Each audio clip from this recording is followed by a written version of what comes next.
Please note that this webinar is providing general information only, and no content should be construed as legal advice or that a client-attorney relationship has been formed by this presentation. We can now begin our program.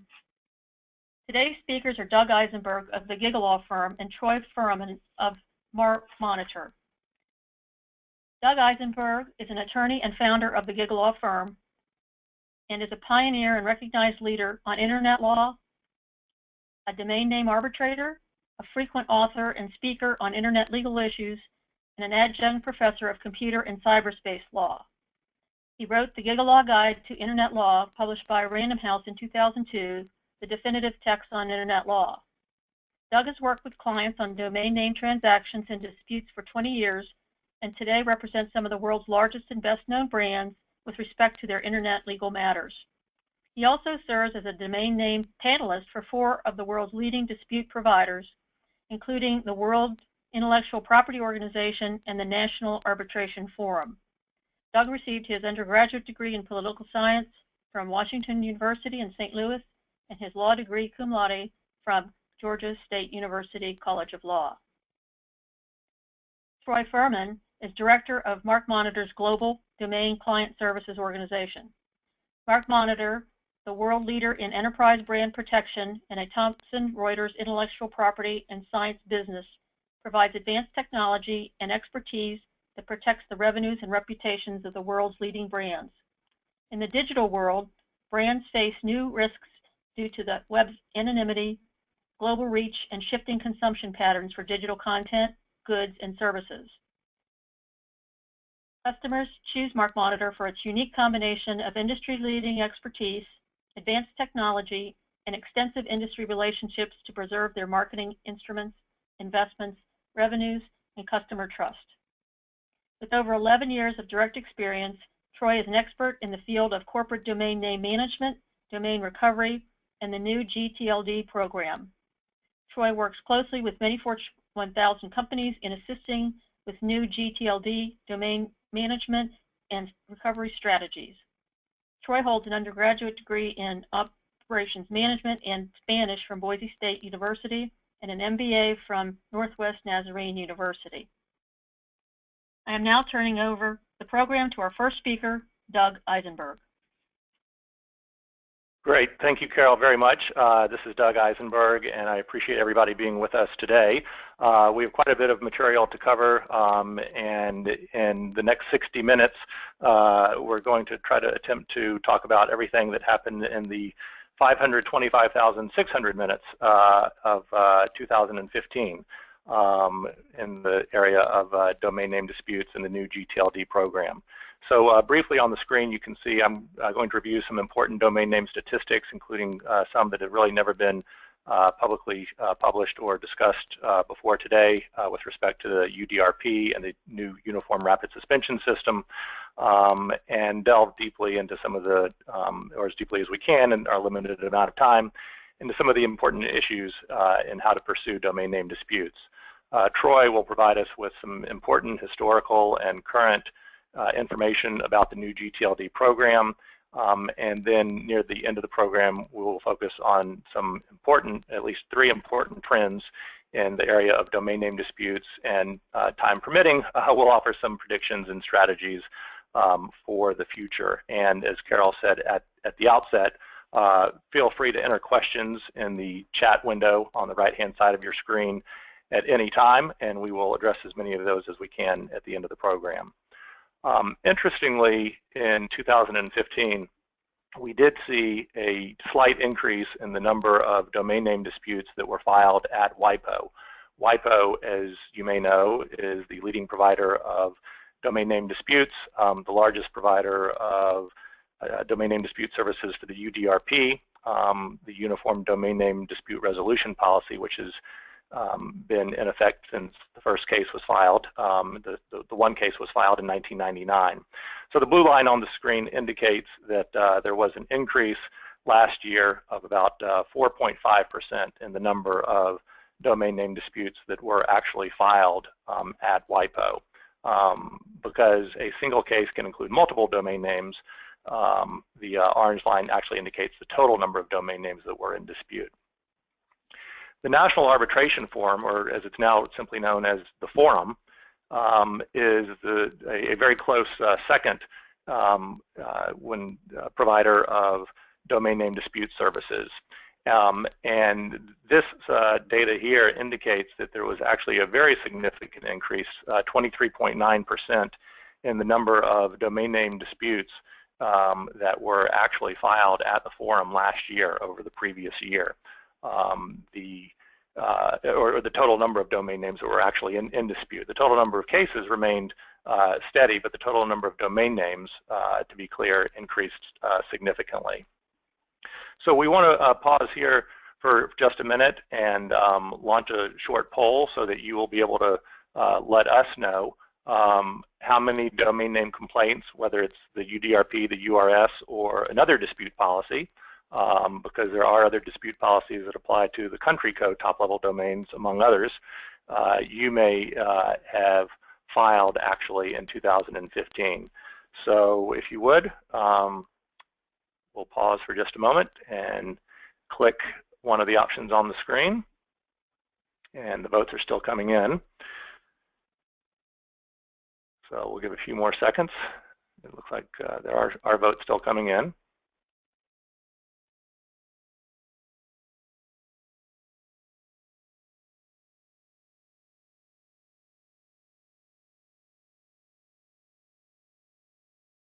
Yep.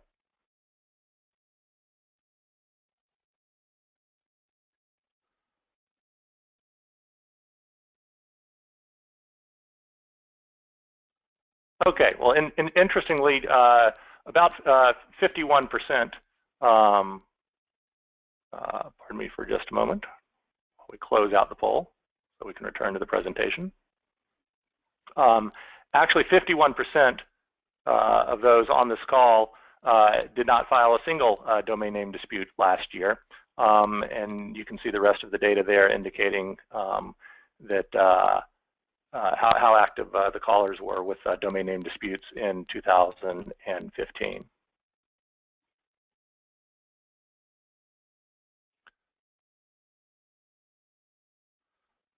Okay, so returning to our presentation, the number of domain names and the number of complaints, as we've seen, have been variously increasing at the domain name dispute providers. The outcome, however, has remained rather consistent, although interestingly, when you compare the outcome of all UDRP decisions, at least at WIPO, which is publicly publishes its statistical data on a near real-time basis, we actually see that a transfer or cancellation outcome in UDRPs last year in 2015, which is essentially considered a win for the trademark owner who has filed the complaint, was over 91%, slightly higher. That is adding the transfer percentage and the cancellation percentage together, slightly higher than the all-time averages. So the bottom line here is the trademark owners are actually prevailing in slightly more cases in domain name disputes in 2015 than they have generally through the years. Another very interesting piece of data to take a look at is which, especially as we now have, as Troy will discuss in a few minutes, quite a few number of new GTLDs that have been launched, whether the new GTLDs themselves are actually the subject of domain name disputes. And as this slide indicates, .com far and away remains the most popular top-level domain for any type of dispute, but is becoming slightly less popular, perhaps because of the increase of, or the rise of the new GTLDs. As you can see from this slide, actually 5 of the top 10 top-level domain names in dispute at WIPO in 2015 were actually new GTLDs. Now, the hard numbers really don't compare. For example, as you can see, there were 2,732 .coms in domain name disputes at WIPO last year, but only 62 for .xyz. Nevertheless, that was significant enough to put .xyz in the top 5, and this is a trend that we're likely to see continuing. That is, more of the new GTLDs being subject to disputes as time goes on. Of course, as you may know, many country codes, CCTLDs, have their own dispute policies, and many of those are arbitrated by WIPO. And this screen provides some data on which country codes were the most popular for disputes last year. For example, 3 of the top 10 actually participate in the UDRP process.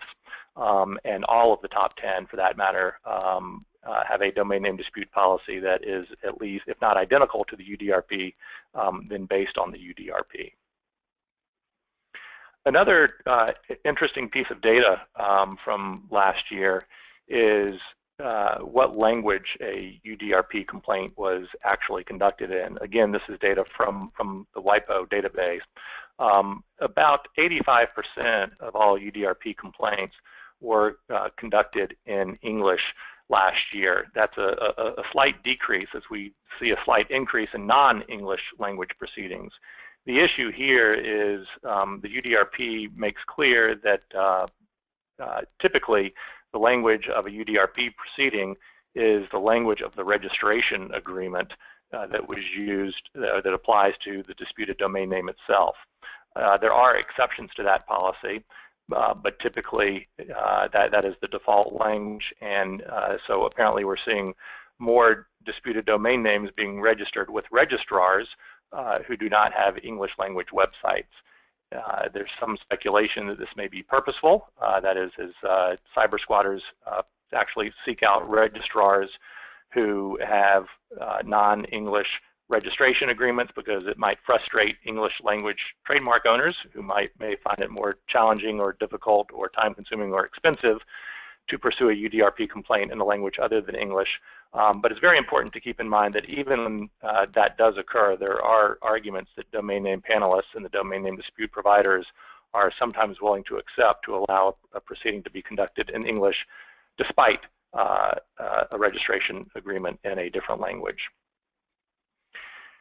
Here is a list of the top 10 industries in which complainants or trademark owners were associated with respect to domain name disputes that were filed in 2015.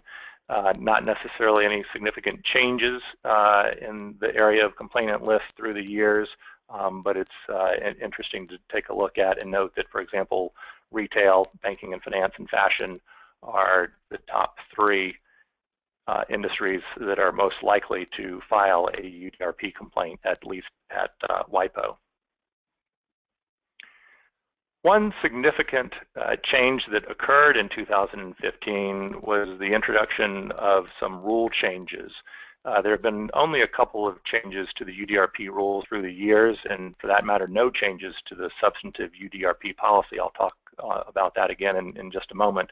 But there were some rather significant UDRP rule changes in 2015 that are listed here on the screen. Time does not permit us to get into detail on each and every one of them.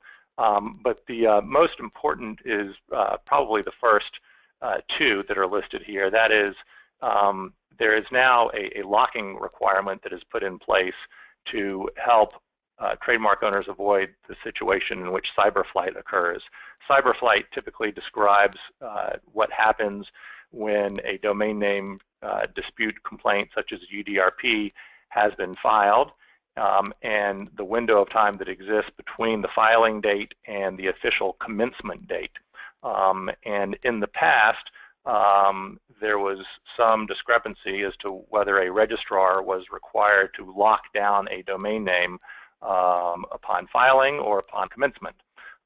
And so cyberflight could occur if in that small window the registrant of the domain name actually transferred it to somebody else. That could frustrate a trademark owner in many ways if a new registrant arises. So now the rules make clear that when the domain name must be locked, but also in addition, as the second bullet point on this slide points out, the complainant who files, the trademark owner who files a complaint, no longer needs to notify the registrant or the respondent of the complaint. Instead, the dispute service provider, such as WIPO or the forum, bears that responsibility, and so there's really now no advance notice before commencement of filing of a complaint. So as I mentioned a moment ago, there have been no substantive revisions to the UDRP since it went into effect in 1999, and that may or may not remain the case for the near future. In a preliminary issue report in 2015, ICANN has essentially opened the door to the possibility for a review of the UDRP. WIPO and many trademark owners and organizations representing trademark owners oppose a substantive review of the UDRP, taking the position that it has built-in flexibility and has, as the quote on the screen here shows, worked very well through the 17 years that it has been in effect. And so therefore, we will see what the future holds for the UDRP. Now, the URS is a complementary domain name dispute policy. That is, it complements the UDRP. It is the Uniform Rapid Suspension System. It is a relatively new policy. As you can see here, the first new GTLD dispute under the URS was only arose in 2014. The three-part substantive test for a URS complaint is essentially identical to, or almost identical to the UDRP. You have to show that the domain name is identical or confusingly similar to a particular type of trademark, at least. You have to show that the registrant of the domain name has no rights or legitimate interests in the domain name, and that the domain name was registered and is being used in bad faith. Now, there are two dispute providers for the URS policy, the Forum in Minneapolis and the Asian Domain Name Dispute Resolution Center, both of which also provide UDRP services. But two of the UDRP providers, WIPO, that is the World Intellectual Property Organization, and the Czech Arbitration Court, actually do not provide URS services. So if a trademark owner who files a URS complaint prevails, this is the outcome. The domain name is actually suspended, and this screen is displayed at least for a limited period of time, indicating to any visitor, any internet visitor, that the domain name has been suspended pursuant to the URS. This is a temporary suspension. The suspension lasts only as long as the domain name was registered, or if the trademark owner who files the complaint prevails, the trademark owner can elect to extend that suspension for 1 additional year. But it's important to remember that a URS proceeding cannot result in a transfer of the domain name to the trademark owner, only a suspension of the domain name. The URS, I'll go through a screen in just a moment to compare the URS to the UDRP, but a couple of other significant differences at least. The URS, to be clear, does not apply to .com and the legacy top-level domains. It does apply to the new GTLDs, and it is typically a quicker and certainly less expensive process for trademark owners to pursue.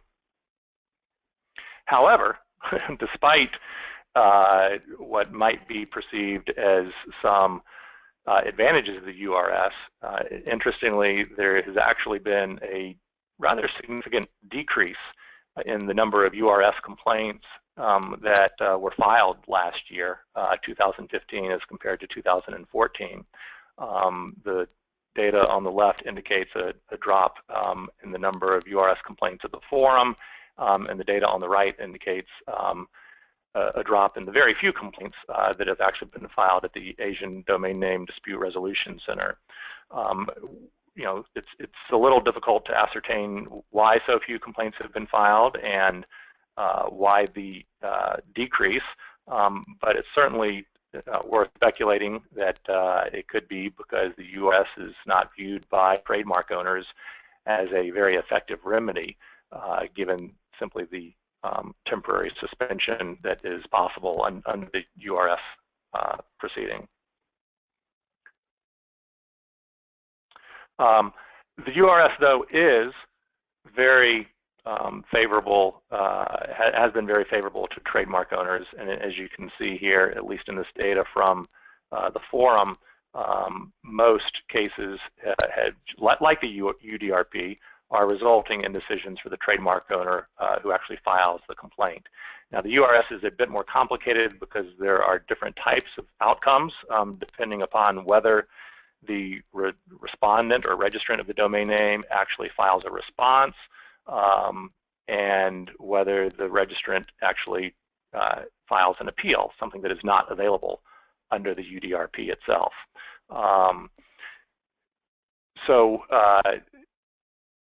In addition to most decisions, though, coming out in favor of the trademark owners, you can also see that while a UDRP complaint typically takes about 60 days, 60 days, from the time of filing until the time of a decision, URS determinations, as they are called, are arriving in about 17 days. So this screen provides some information about what actually happens after the suspension expires. So as I said a moment ago, URS proceedings, if they end in favor of the trademark owner, they end in a suspension. That suspension is only temporary. So we took a look at the first 100 domain names that had ever been suspended under the UDRP, under the URS at the forum. And as you can see, a few of them have actually been picked up by new registrants. So that is one particular concern of the URS. That is, if you don't get the domain name transferred to you as a trademark owner and you're not able to or don't choose to register it after the registration actually expires, you run the risk of somebody else picking it up. This next slide indicates, at least for those domain names that have become available, so those that are no longer on suspension, because some of the first 100 domain names are still suspended, you can see that 70% of them, interestingly, are not registered at all. That is an opportunity both for trademark owners and for cyber squatters who can register the domain names at any time if they choose to do so, because after a URS suspension, after a domain name comes off of URS suspension, it becomes available on a first-come, first-served basis. One reason that the URS has been so frustrating for trademark owners, in addition to the temporary suspension, is that there is a very high burden of proof. It's actually difficult or more challenging, perhaps, to prevail in a URS proceeding than it is in a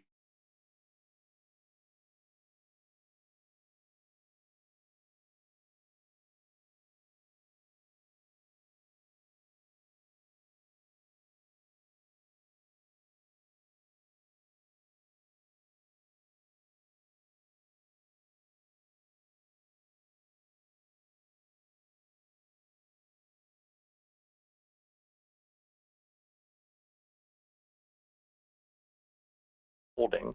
Passive holding is a well-developed doctrine under the UDRP that allows a panel to find bad faith even when there is no active website associated with the domain name.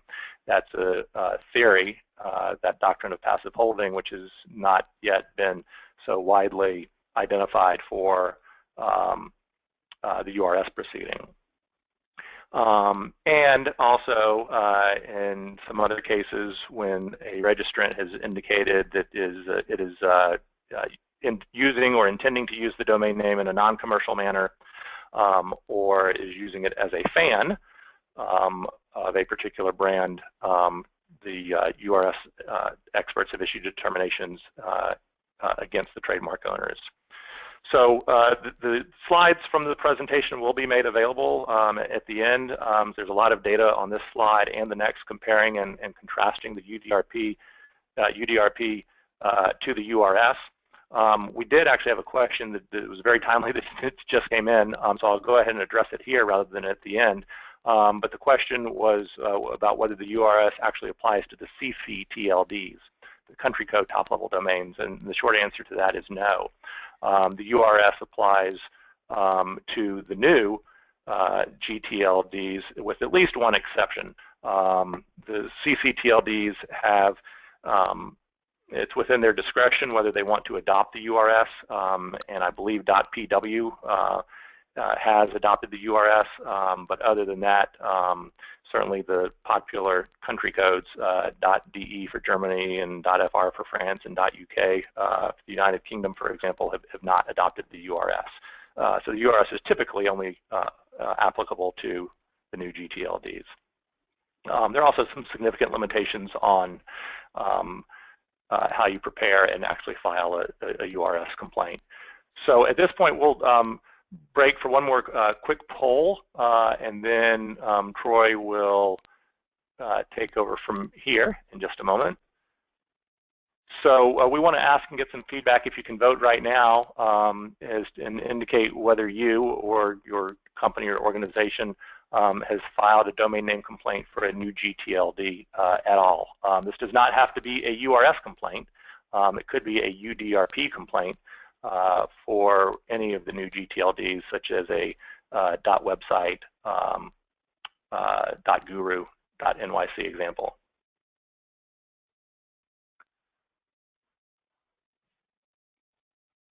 So the votes are still coming in. Take just another moment here, and then we will close out the poll.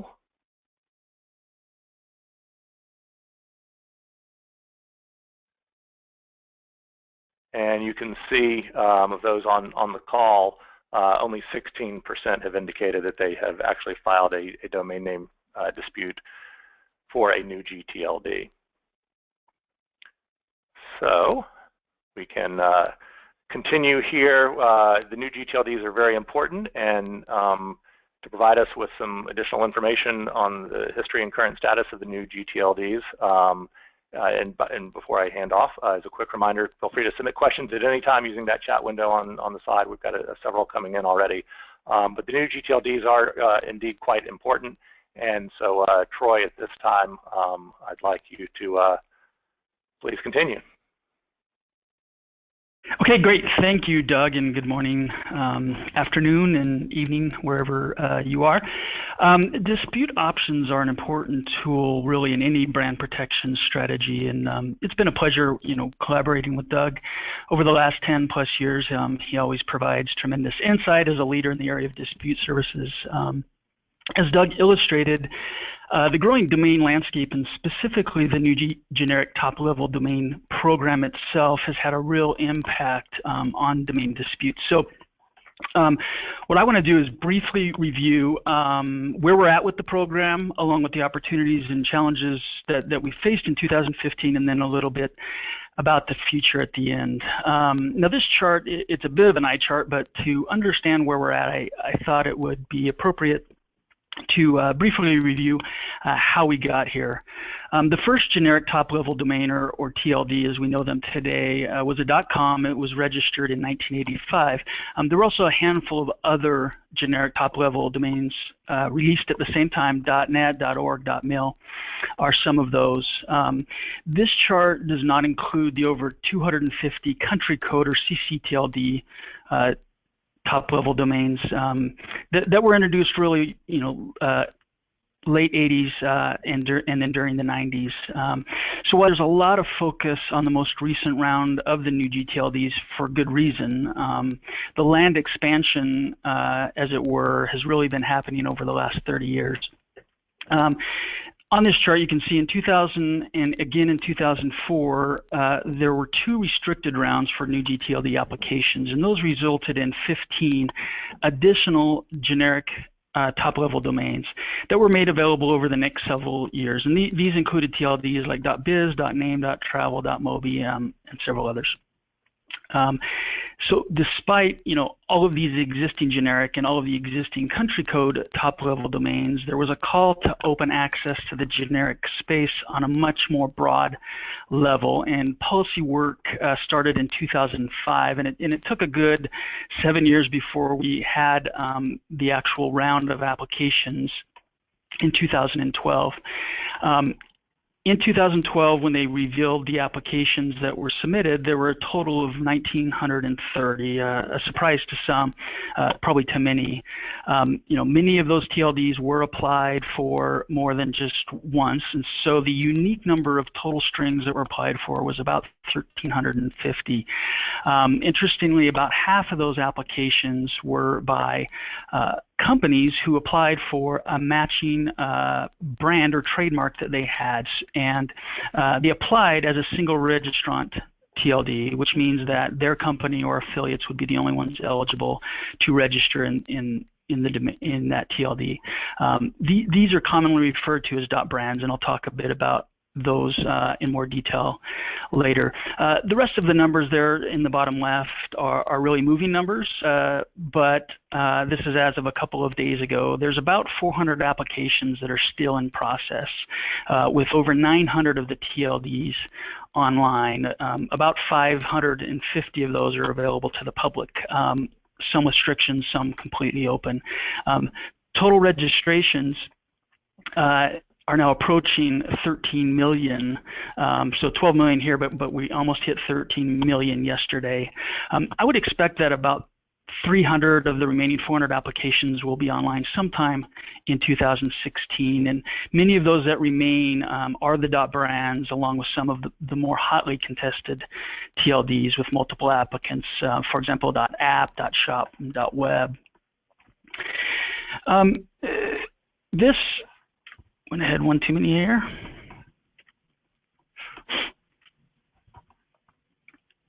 All right, so I wanted to talk, we've burned a lot of calories talking about new GTLDs the past couple of years, but I think it's important to mention that there's really strong growth in the overall domain market. So I wanted to highlight some information from 2015.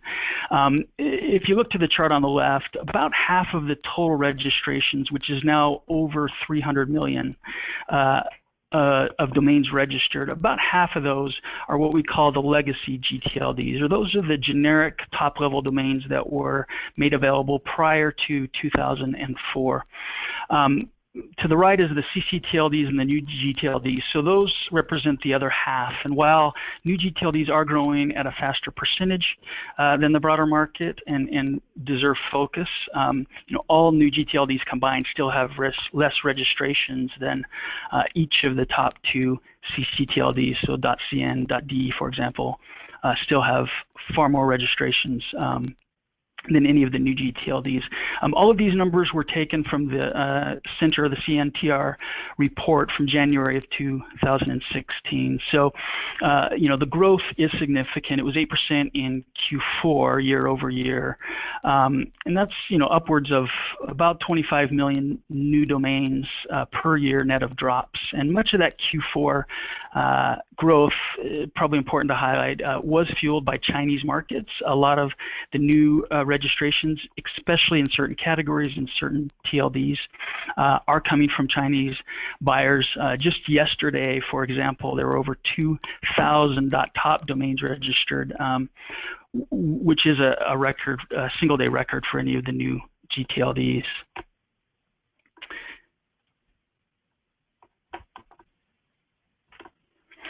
A bit touchy on the button here. So the new GTLD environment, to the left is a distribution. To answer the question, well, which ones are being registered the most? .xyz, .top are the top two most heavily registered new GTLDs. Now, I think it's important to note that registrations in most of these highest volume TLDs are really driven by other factors than actual adoption. And so I'll talk about that in a bit as well. But to the right are the 20 most popular corporate registrations. So corporations, these are the new GTLDs that they're registering the most. It really reflects a mix based on the expected risk of not owning that, as well as the potential opportunity of future use.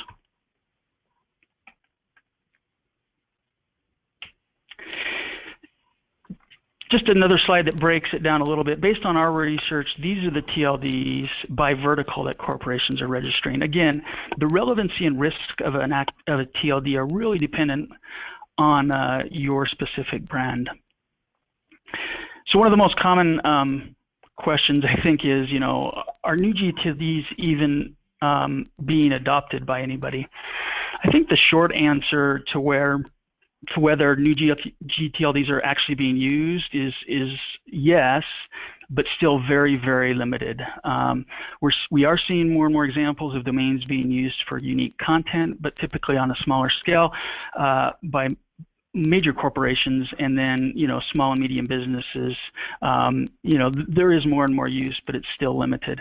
Consumer choice and trust really was the intention of the program, and I think adoption is what will be important to the success or failure of new GTLDs long term.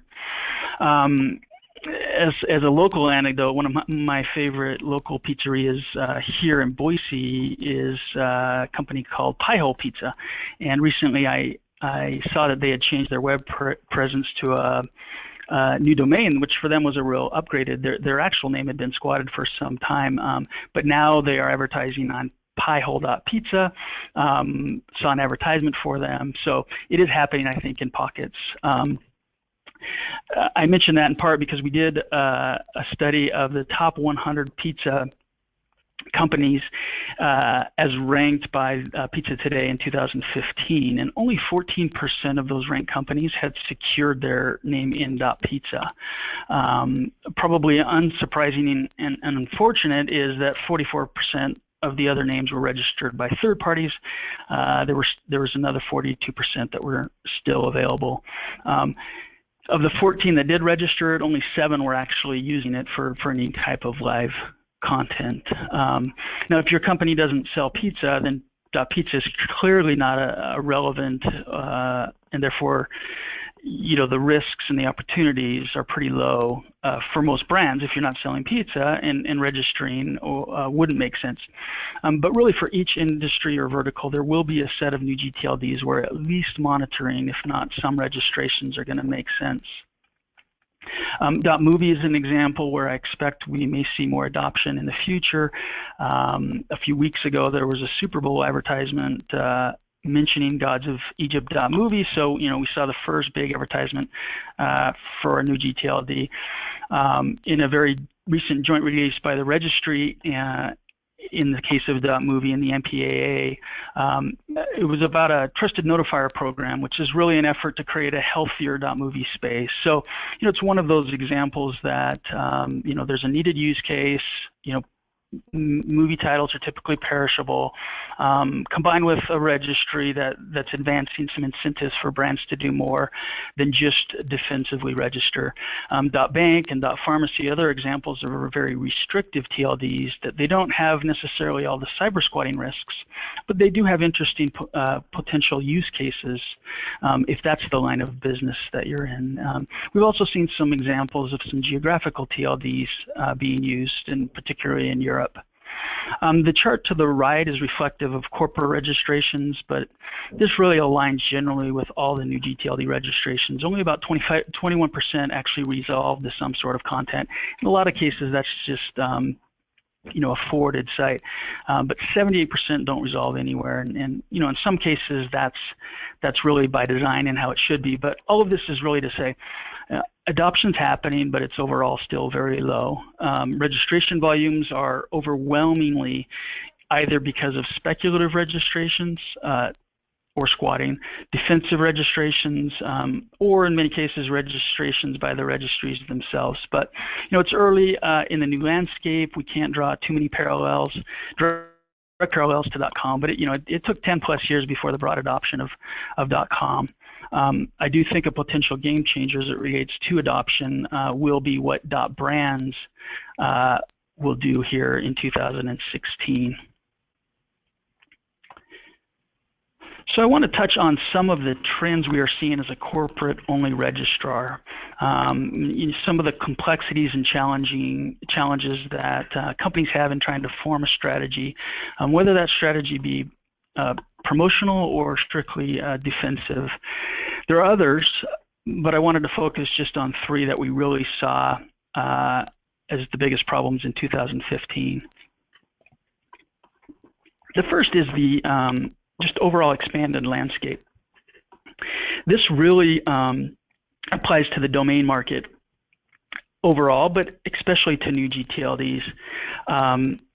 Given the variety, volume, and complexities, developing a strategy of what to register and what to police has to be really focused and nimble. And so when you've got so many choices, you know, registration and policing strategies really have to be based ultimately on risk tolerance and then mitigating that risk. And then, you know, I think it's as important to identify future opportunities where there's really a true nexus or relevancy between the brand and the actual TLD. And so, you know, there are going to be exceptions, but it's equally not prudent to register everything or ignore everything. A second brand protection challenge we saw was just trying to manage the different launch phases or the withholding of future releases. The examples here are just, you know, registry programs or requirements of registries that result in domains being sold at different prices or different times based on how they are registered or, you know, when they're available to be released. And so it just adds to the decision complexity. And then the final one really is when, you know, brand owners have to pay more for a domain than the general public, it's very problematic. So this comes really in two forms. In the upper right, you can see the average sunrise price, and sunrise is the period where rights holders can register domains before they're released to the public, usually with a one-time fee to process. What we're seeing is just higher and higher sunrise fees in 2015, and so the alternative is to wait until general availability, but then there's, you know, really a risk that you're competing with the rest of the public. The second and maybe even more problematic is premium domain lists. So what we've seen is, you know, in 2013 with the first set of TLDs, these lists were you know, averaging 2,800 domains on the premium list. In 2015, that increased to an average of 35,000 domains per TLD. And the intention of these premium lists was really to allow registries to hold back names that were truly generic names that they could be sold and at premiums, but they could be sold because they were generic. And so where it's most problematic is where there are premium prices for a domain, at least in part because it does match a trademark. And then when a third party, because of subsidies or other programs that the registry have, can register at a lower price later than the brand holder can, it becomes particularly problematic. So, you know, regardless, I think brand holders have to carefully weigh decisions of what to police and what to register based on actual risk.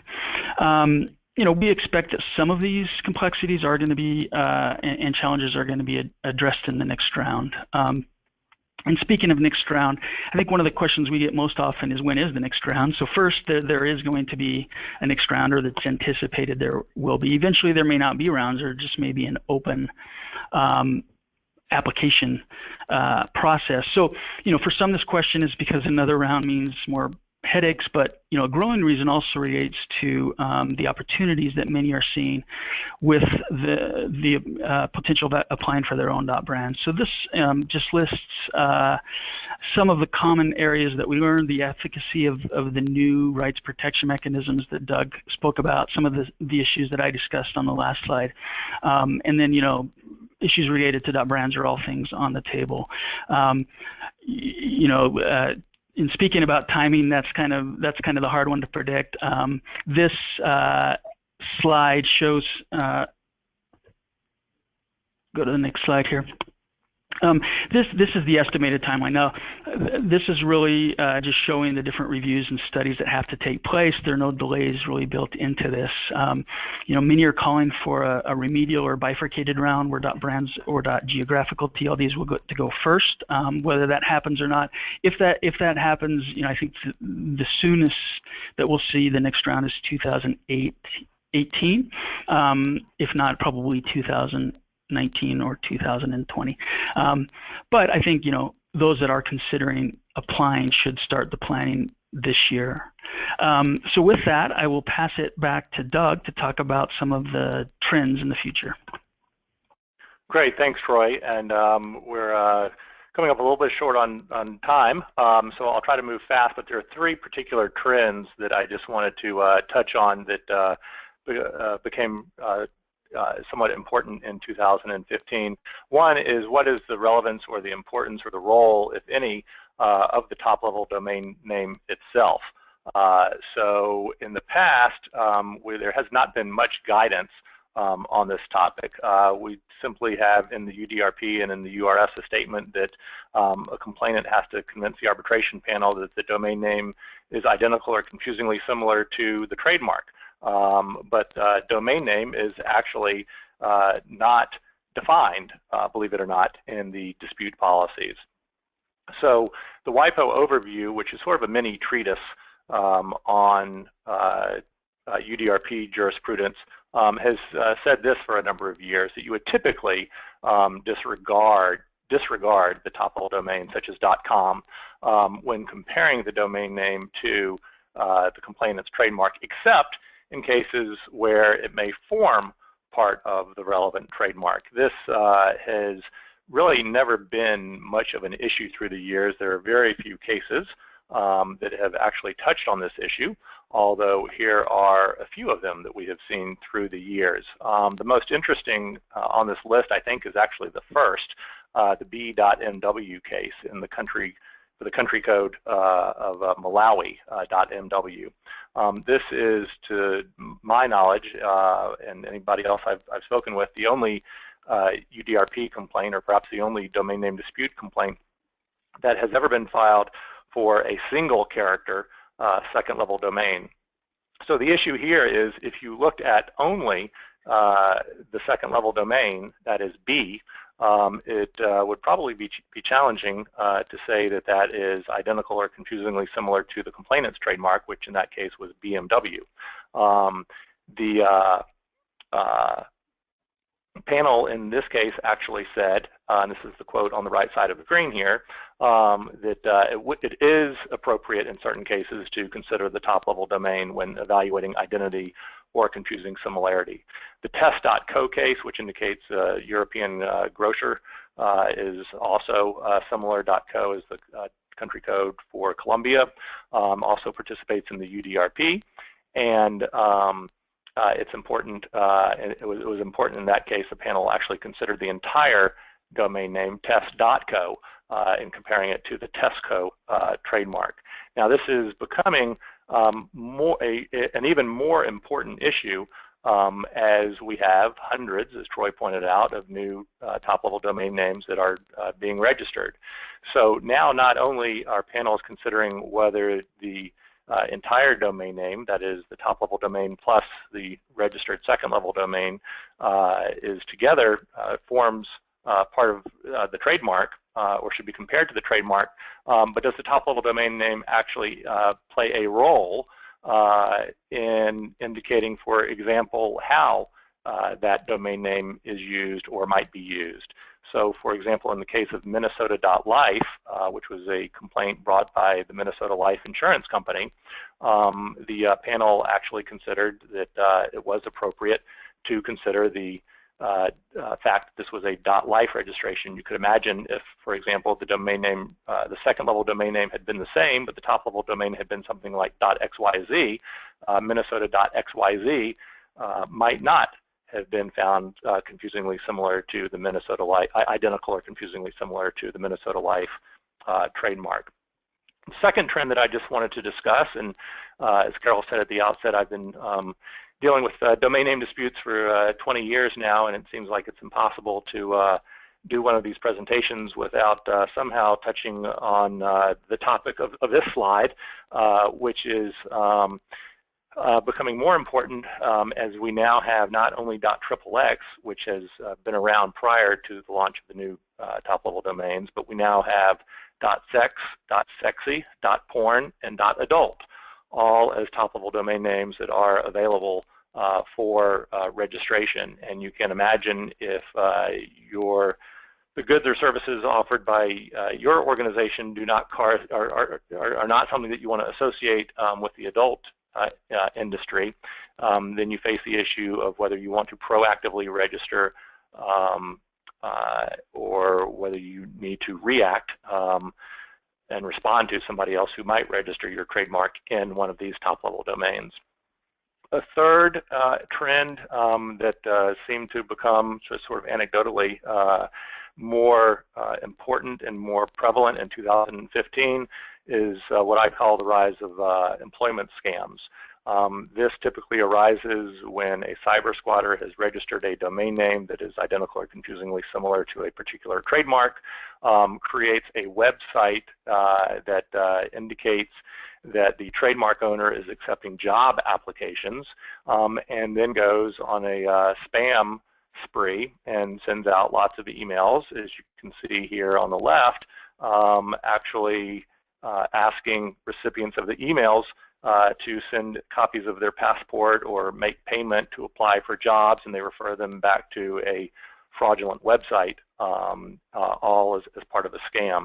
And so the UDRP and now, of course, the URS and the other dispute policies are proving to be an effective way to at least get these websites taken down that participate in these types of employment scams.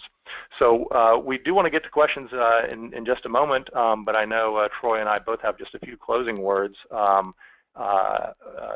including certain predictions and advice for 2016. So Troy. Thanks, Doug, and I will be quick here, but I do think 2016. One of the points of emphasis as it relates to new GTLDs will be the year of the .brands. I expect this is the year that we're going to see .brands leading the way in some utilization. We're already seeing this with folks like Barclays, Marriott, Sony. There's lots of different examples. Really broader adoption is probably years away, but I do think we'll start seeing a few television spots and radio spots as .brands that apply during the first year really get out there. The second is, many of the most anticipated new GTLDs, when we saw the applications, are yet to launch, in part because there were so many different applicants. .web is one, .app was sold at auction for $25 million, .shop for $41 million. A lot of money invested in these TLDs that many are expecting to have the largest actual use cases, actual volumes. The next is registry consolidation. I think there will be registries that struggle eventually. There'll be buying and selling activities at the top level domain. And I think there'll be a lot of buzz around the next round of new GTLDs, especially for .brands, as companies look to what their competitors did in round one or what they are planning to do with round two. But I think we'll probably get to the end of the year and still have the timeline that'll be unclear, but in terms of being crystallized. But I do think it's the time to really be considering whether you're going to apply. And I think the domain market overall will remain strong. There might be some cooling, but there's a real appetite for domains in other countries like and territories like Asia. And so I think we're going to continue to see more and more registrations and growth. So what to do about it? I think all strategies become local, especially with this expansion of the landscape, and so one size fits all is less relevant probably now than ever. Some overall overriding guidelines though. One is you have to really be selective today in your registrations and also your renewals and how you approach that. It does need to be a holistic approach.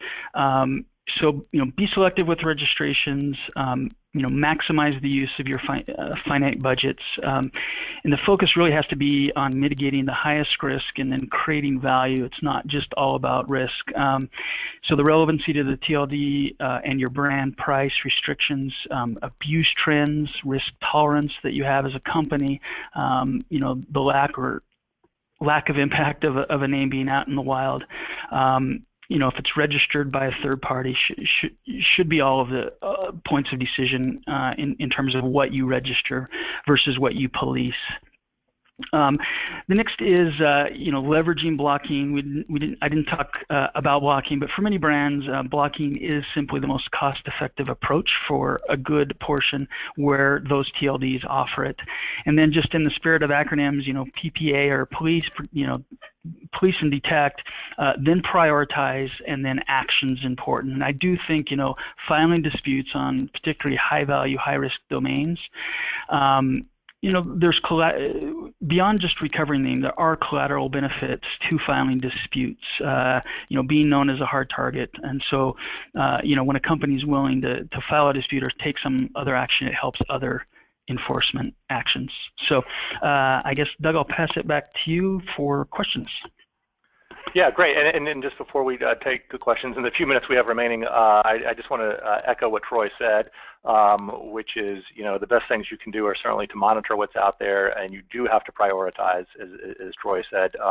It's is often described as a whack-a-mole game, where you cannot certainly make the problem go away entirely, but you need to choose what you're going to enforce and how to enforce. We've talked obviously about the UDRP and the URS and some of the other CCTLD dispute policies in this webinar, but there may be cases where simply contacting the registrant and determining what type of approach, whether it's through a more pleasant contact or a more hardcore cease and desist demand might or might not be effective. And then finally, simply to stay informed. There's so much going on, as you've hopefully learned in the past 57 minutes in this area, that you need to know which domain names, which top-level domains are being launched, which dispute policies are available to you, when and whether you should actually consider pursuing one of them. And as I said earlier as well, there may be there's the possibility of some upcoming changes to the UDRP itself. So if you haven't submitted a question, feel free to do so now in the chat window on the right. If we don't get to your questions, we'll try to follow up or send an email to the address on the screen. And then finally, I've offered for, I think, 16 years now, daily updates about developments in internet law, and I also blog, of course, on domain name disputes and other topics. And so feel free to subscribe at the address on the screen as well. So Carol, do we have time for any questions? Yeah, we just have a few minutes, but we have quite a few questions that have come in. I think this first one probably is for you, Doug. If the trademark owner prevails and the domain is transferred, is it necessary that a website be set up to keep it protected? I think the answer to that question is no, if I understand correctly. So we're talking about a UDRP where the trademark owner has prevailed and the domain name has been transferred. I think the question then is, what does the trademark owner do with it? And there are various reasons for filing UDRP complaints. One is simply to get the domain name to stop it from being used how it's currently being used. In other situations, the trademark owner actually wants to use the domain name itself, which is why the UDRP instead of the URS would be an appropriate option. But no, in general, there is no obligation on a trademark owner to make active use of a domain name that it has the right to register. Troy, this one might be for you. How much of the average price increase, I assume, and they're talking about the GTLDs, is due to .sucks? Yeah, that's a good question. I mean, Sucks did get a lot of publicity for how they were pricing their TLD. It was influenced by that, but more broadly, we are seeing more and more top-level domain registries having both higher, sunrise fees.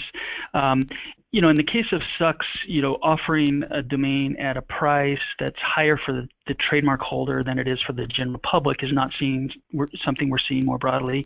But we are seeing a very similar thing with .feedback that just came out, and so, it's particularly problematic because, where there are two that do that, if brand holders participate and reward that, then we can expect that other registries might follow. So it is a trend. I think the overall sunrise price fee, though, is more broadly. We're seeing quite a few TLD operators do that.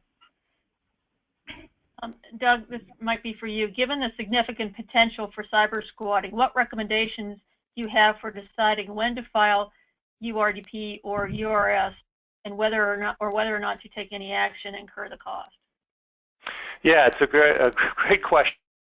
I wish there was a simple answer to that, and we'll probably have to make it the last question because we're out of time now. But I'll just offer a couple of thoughts, which is, I've worked with clients in, I guess, just about every industry through the years, and I cannot tell you that there is a specific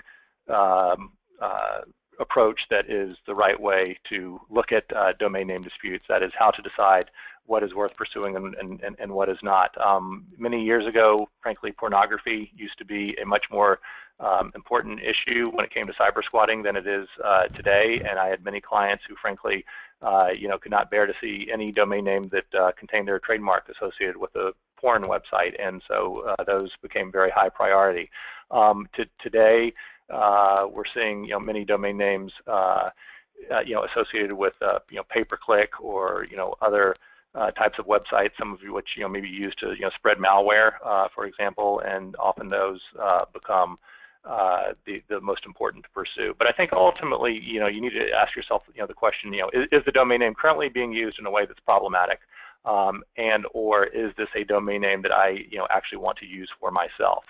And if it is, if the answer to either of those questions is yes, then certainly consider a domain name dispute. And if the answer to the second question is yes, the UDRP really is the only option, because the URS would only get it suspended, would not allow the trademark owner to actually use the domain name. All right. The other questions that have come in, I know one of the speakers will be in contact to answer any questions that we didn't have time to answer today. But in the interest of time, we're going to end the webinar today. We will be sending out an evaluation form immediately following this program. Please indicate when you send in your evaluation form whether or not you would like copies of today's presentation. Thank you. This concludes today's program.